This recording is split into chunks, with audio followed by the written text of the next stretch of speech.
사자 처리를 요구한 임대 아파트 현장에 그냥 사세요라는 조롱 낙서까지 발견돼 공분을 사고 있습니다. 국토부 장관이 용서할 수 없는 일이라며 전수조사를 지시했습니다. 충북에서 의료비 후불제가 첫 시행에 들어갔습니다. 일시불 목돈이 없어 치료를 포기하는 일이 없도록 하겠다는 김영환 지사의 공약입니다. 세종역 신설에 대응을 자제하던 김영환 충북지사가 공개 비판에 나섰습니다. 국토부 장관 앞에서 두 시도지사가 설전도 벌였습니다. 안전장치도 없이 아파트 난간을 기어올라 빈집을 털어온 무모한 2인조가 경찰에 붙잡혔습니다. 베란다로 침입하는 옛 수법이 다시 등장했습니다. 네, 시청자 여러분 안녕하십니까? 계속해서 MBC 뉴스투데이 충북입니다. 치료비를 최장 3년 동안 무이자로 나눠내는 의료비 후불제가 충북에서 처음으로 시작됐고 또 첫 신청자도 나왔습니다. 만 65세 이상이면 누구나 신청할 수 있도록 조례 개정도 이제 곧바로 추진되면 충북에서 44만 명이 그 대상자가 됩니다.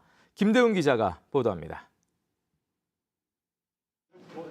의료비 후불제 시행 첫날, 충북대병원에서 현판 개막식이 열렸습니다.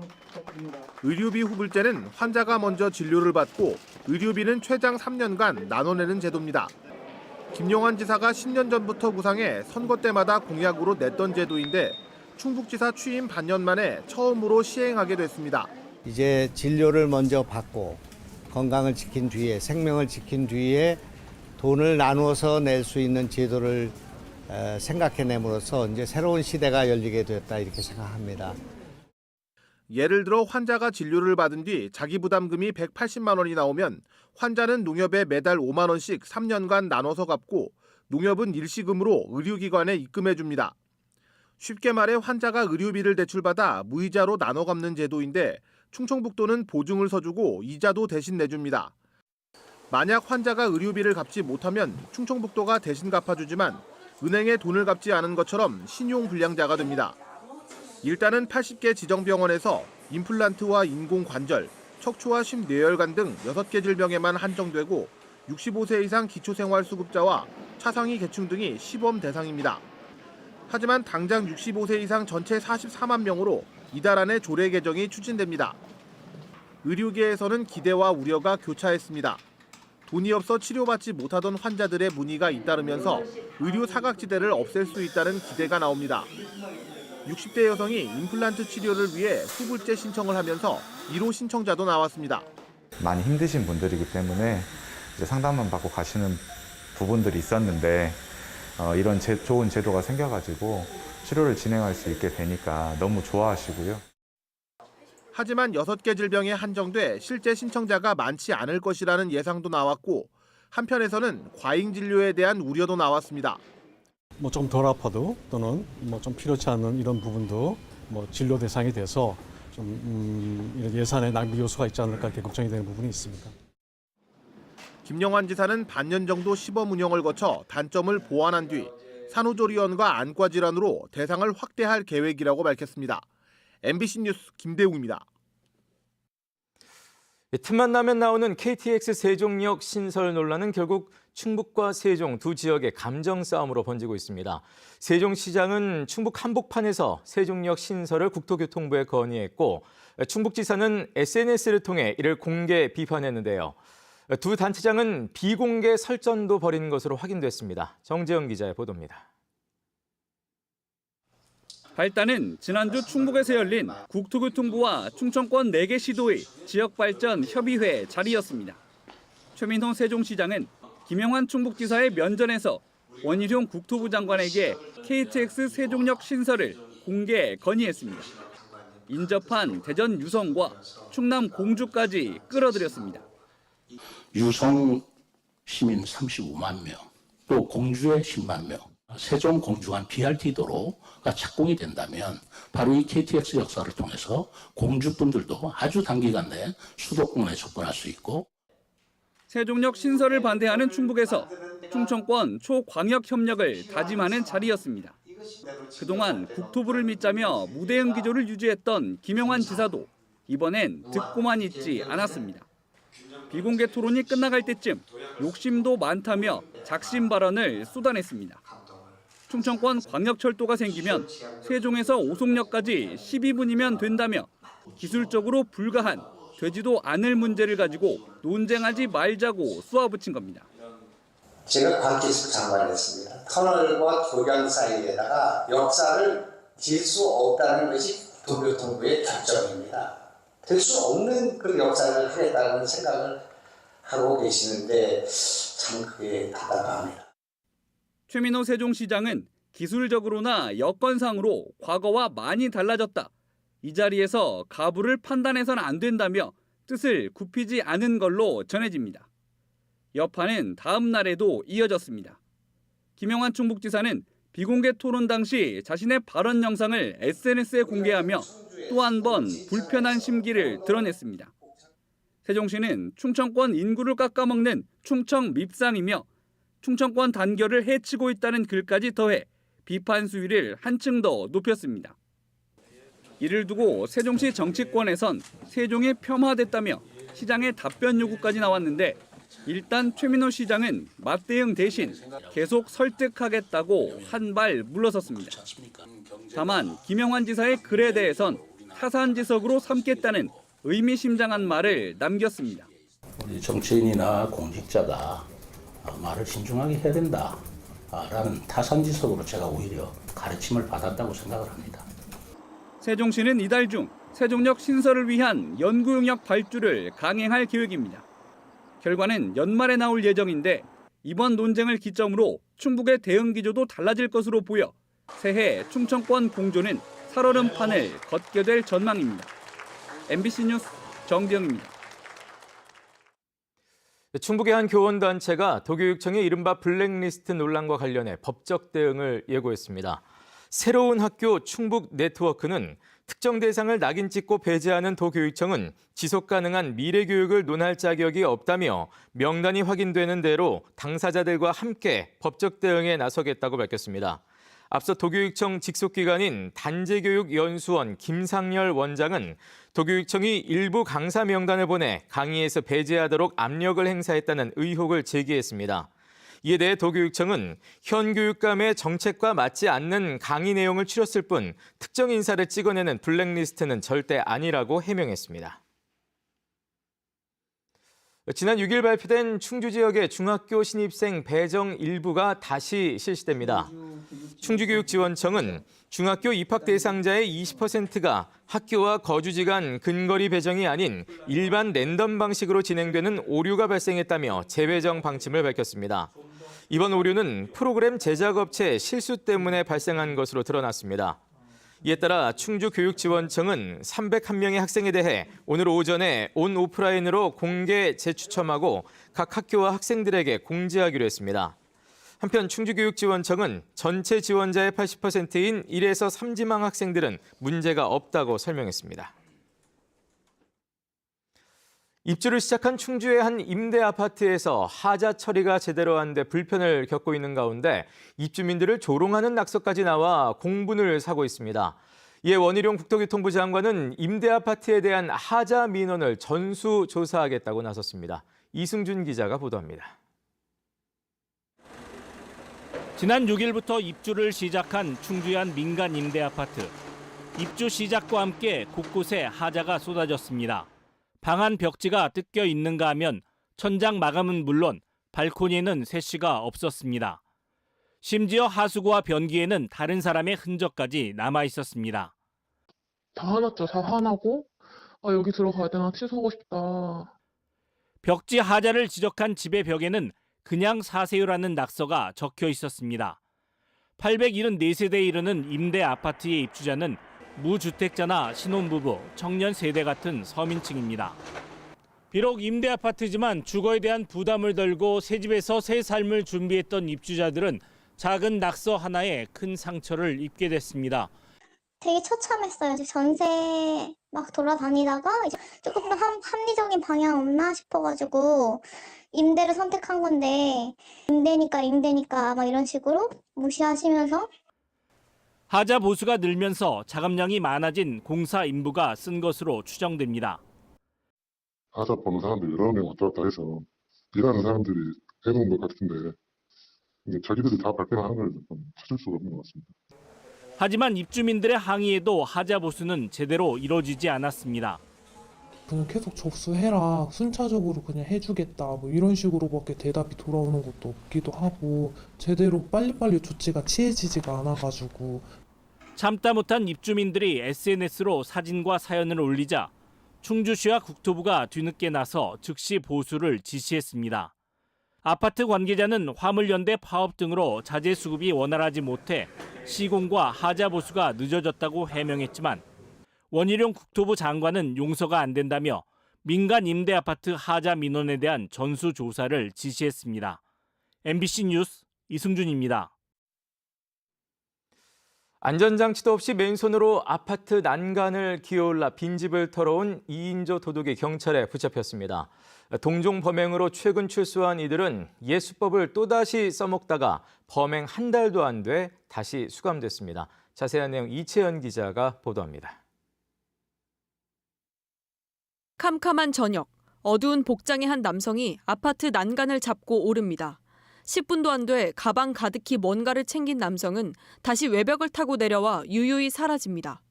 이들이 다녀간 몇 분 사이 360만 원 상당의 귀금속이 사라졌습니다.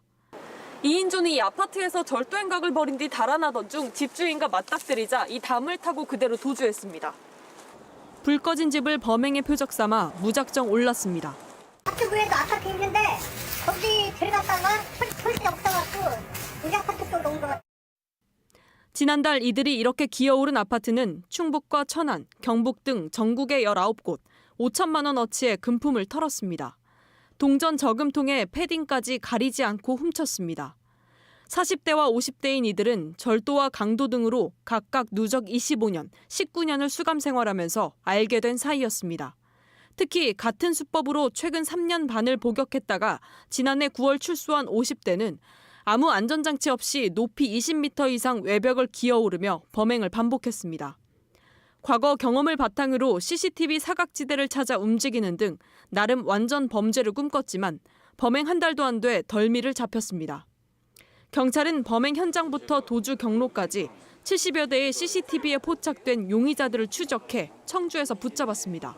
무전기도 이들이 착용을 해서 서로 이렇게 소통을 했고요. 자동차도 이제 범행 현장보다 훨씬 떨어진 곳에 주차를 하고 저희 추적을 따돌렸던 것 같습니다.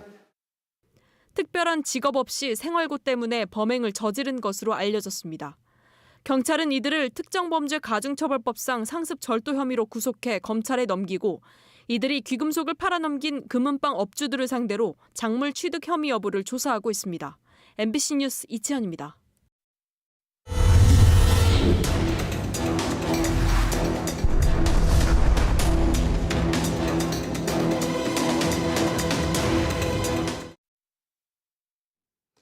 네, 신년기획 1.5도 생존의 기로입니다. 지구온도의 상승을 막기 위한 전 지구적인 노력에 맞춰 충북에서도 수소와 태양광 등 새 에너지원을 찾기 위한 실험이 활발합니다. 조미애 기자가 전해드립니다. 현재 전국에서 수소 가격이 가장 싼 곳은 충주입니다. 이곳의 수소원은 시민들이 배출한 음식물 쓰레기, 자연 발생하는 바이오가스에서 수소를 추출해 지역 460대 수소차를 충전합니다. 천연가스 등 연료비 상승이나 운송비 등 가격에 영향을 미칠 외부 요인이 적어 상대적으로 저렴한 겁니다. 바이오가스에서 수소를 추출해 상용화한 환경부 첫 실증 사례로 음식물 쓰레기뿐 아니라 하수 슬러지로도 수소원 범위를 확대합니다.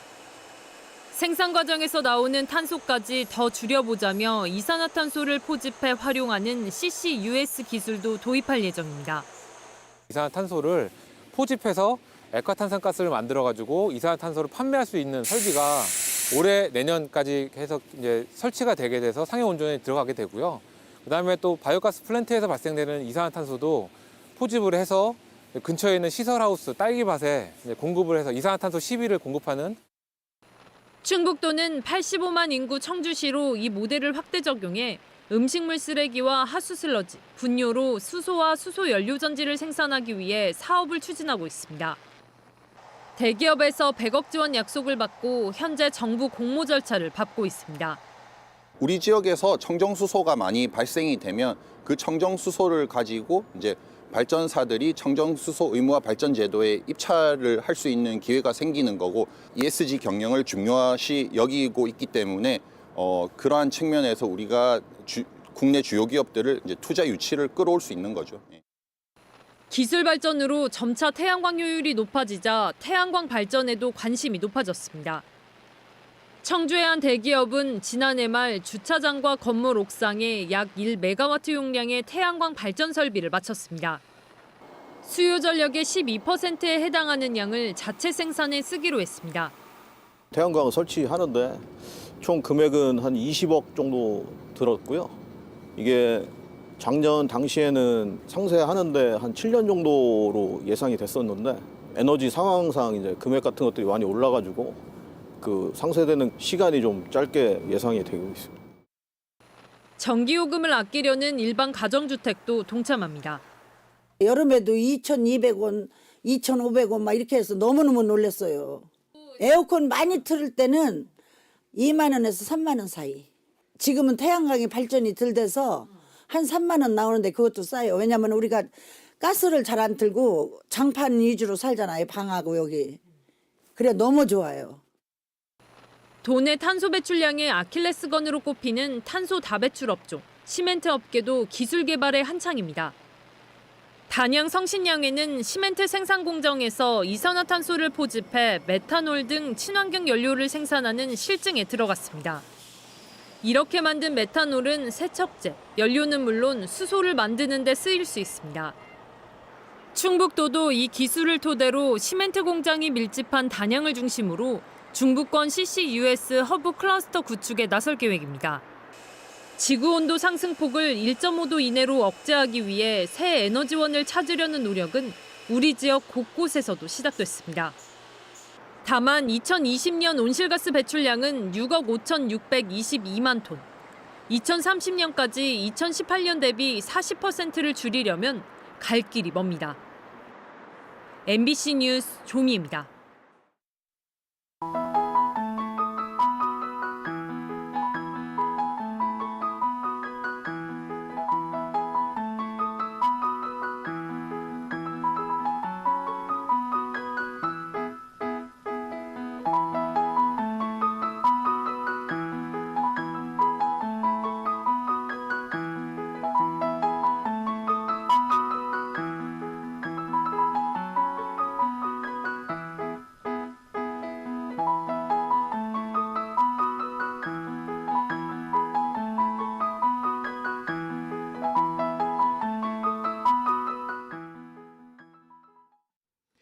청주의 한 기숙형 입시학원에서 집단 식중독 의심 신고가 발생했습니다.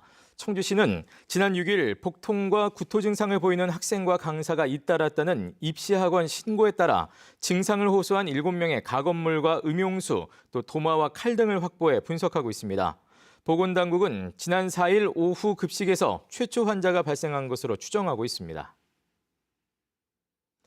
충북의 평준화 고등학교 합격자가 발표됐습니다. 충청북도 교육청은 평준화 지역인 청주와 충주, 음성, 맹동, 진천, 덕산의 고등학교 27곳의 합격자 6,513명을 발표했습니다.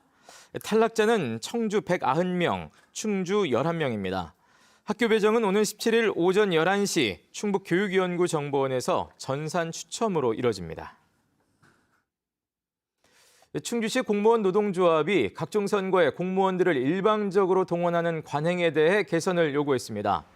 충주시 공무원 노조는 어제 출근에 앞서 충주시 선관위 앞에서 선전전을 통해 근본적인 인력 확보 방안을 마련하고 선거벽보와 기표소 설치 등 기능적 부분을 용역으로 전환하며 수당을 합리적으로 마련하라고 요구했습니다. 공무원 노조는 비자발적 헌신만 강요하는 고질적 관행과 문제점에 대해 그동안 선관위에 건의해왔다며 내년 4월 총선을 앞두고 합리적인 선거 사무 개선에 힘쓰겠다고 밝혔습니다. 다음 달부터는 청주시 산하 모든 공공청사에서 공공 와이파이 서비스가 제공됩니다. 청주시는 어제 KT와 업무 협약을 맺고 이달 안에 10억 원을 들여 시청과 구청, 보건소는 물론 모든 행정복지센터와 보건진료소에도 공공 와이파이 시스템을 구축하기로 했습니다. 청주시는 시청사를 방문하는 누구나 무료로 와이파이를 이용할 수 있다고 밝혔습니다. 네, 뉴스를 마칩니다. 고맙습니다.